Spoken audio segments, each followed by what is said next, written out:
Bakit ka binibigyan ng silent treatment ng narcissistic partner mo? Pwede nyo naman pag-usapan ito. Ito ay dahil sa control. Ito kasing silent treatment ay control tactic.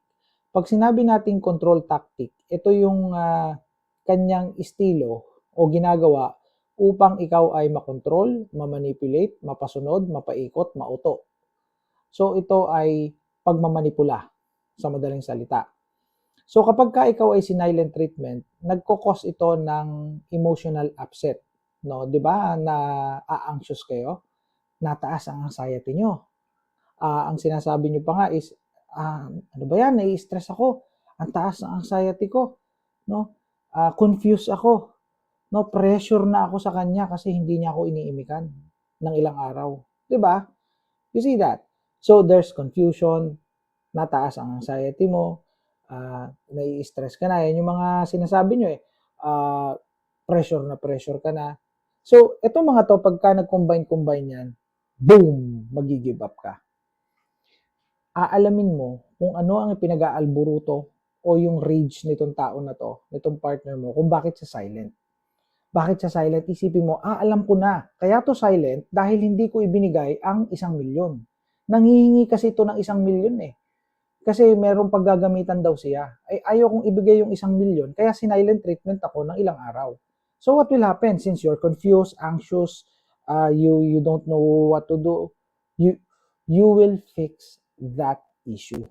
You will fix that thing. So ibibigay mo yung gusto niya. So nakukuha niyo yung logic. Nakukuha niyo yung logic. Ito ay style. Estilo to. Strategy to. Tactic to. Kaya huwag kayong magpapauto. So you need to be aware that this is it, pansit. Okay. So kapag ganito ang nangyayari, kailangan aware ka. Kailangan mataas yung awareness mo para alam mo yung gagawin mo. Para makontrol mo yung emotions mo. Para tumaas yung emotional control mo. Kasi if you don't know this one, then tataas yung iyong anxiety and then mag-give up ka. I-give up mo na. 'Di ba?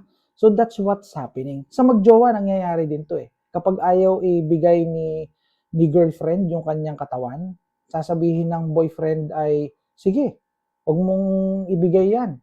Matagal ko na yung hinihiling. 3 days na.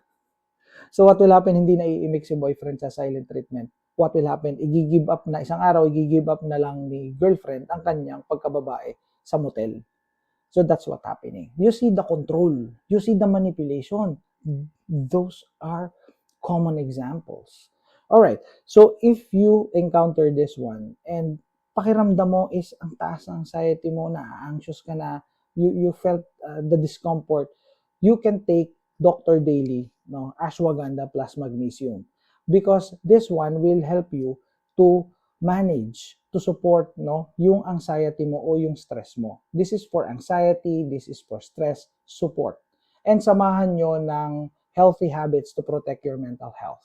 Like for example, you do the deep breathing exercise kapag ka na-anxious ka, and you need to remove the trigger.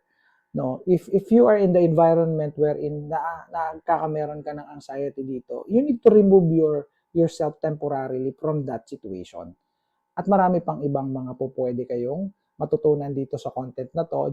So maglalagay ako ng yellow basket dyan. This is only twice a day, and then mararamdaman nyo na gradually yung effect niya. So you will feel the comfort, you will feel the calmness, and you will feel yung sarap ng tulog at yung himbing ng tulog, because it's also helpful in your sleep para mahimbing ang tulog. So, yellow basket at saka or link, ilalagay ko dyan para ma-check out nyo na, ma-start nyo nang magamit to. This is FDA approved. This is super safe. Okay, so see you in my next content. Bye for now.